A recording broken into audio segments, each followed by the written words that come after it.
Okay, this is the Canon Pixma IP8720. I just had to replace the feeder roller rubbers on ours because it wasn't taking paper consistently. So I figured I'd at least show you how to get the case off of this thing. And it should be similar steps for the rest of the printers in the IP8700 series. So we're going to start with taking the sides off first. This side is kind of tough, so it might be easiest to do it if you have a second person, because they're going to need to hold these clips in, one here and one here. Get a flathead screwdriver, stick one in there and pry it that way to release that clip. And this one, I'm going to stick it in there and pry it that way to release that clip. So have your other person, if you can, hold those in at the same time. Otherwise, if you're alone, I'm just going to try to pop them and get them to stay. And then come around to the front here, open up the lid, and there's a little arrow pointing right there, and there's one release clip right here that you can even hold with your finger. So while your other person's squeezing those clips in on the back, you can hold this in, and then you're just going to take your other hand and slide it forward, and it should release. I had to put my phone down to do that, but now I got it released. So I'll just slide it forward. I should just be able to pick it right off like that. And the other side, actually turn it a little bit to help you see this better. And I'm going to show you where the points are. So the clip points for the left side. There is one right here. Push that in with a flathead screwdriver. You can see some notches, one here, and in the top there is one right in here. It has to be pushed in that way. So I'm gonna put my phone down for a sec and do those. All right, I got all those popped. Now it should lift up a little bit, and you might have to wiggle it. Kind of catches on some things. There we go, and we got that side off. So next, and most importantly, there is an opto sensor for carriage alignment underneath this plate here. There's a pinhole. You got to stick a pin down in there, and then this should slide to the left. Okay, so we got this off. This cable was very stuck in there for me, so I decided to just take the whole board out with the cable attached. So I'll just loosen this screw. Sadly, none of these screws are magnetic, so be very careful not to drop them in the printer. Just pull that up and then unwind this, and that can slide around here. Come on. There.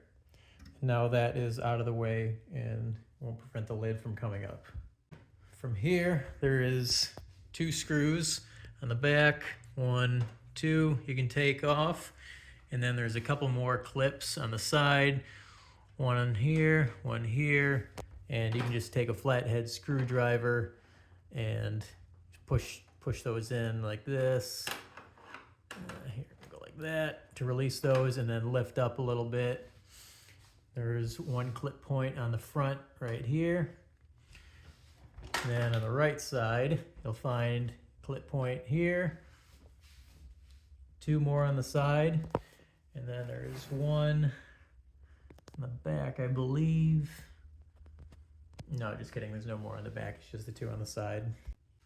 Okay, so I've got this loosened now all the way around. So I should just be able to pick it up by hand. Lift it right off. Set that around. And that's pretty much it. What I ended up having to do in here is remove the whole feeder assembly. That was just a couple of screws. I can show you where those are at. There is one here. Got to take this PCB off. One right here. One down here. Then there was one on the right side, and that whole thing should lift out. You might have to undo a couple of these ribbon cables, but that's pretty much it. Let's see, what else can I show you on this?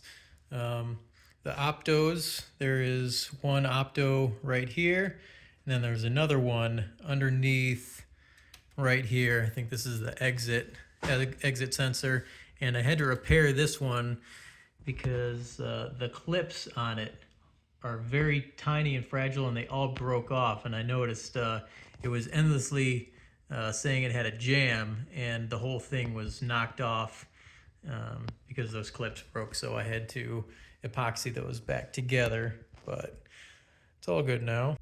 This is also the door sensor switch right here. So if you're trying to test this thing with the case off, just put some tape over this to trick it into thinking that the door is closed.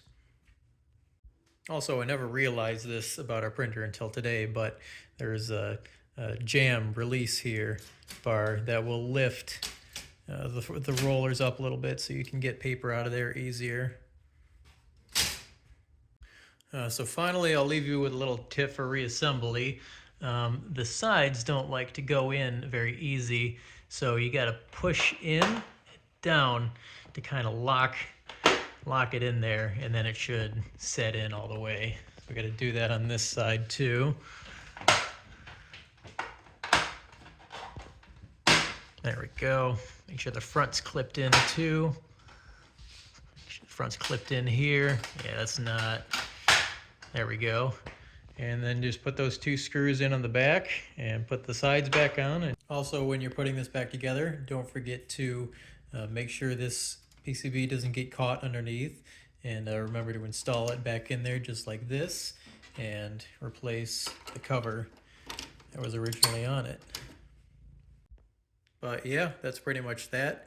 I hope someone was able to find this helpful, and yeah, thanks for watching.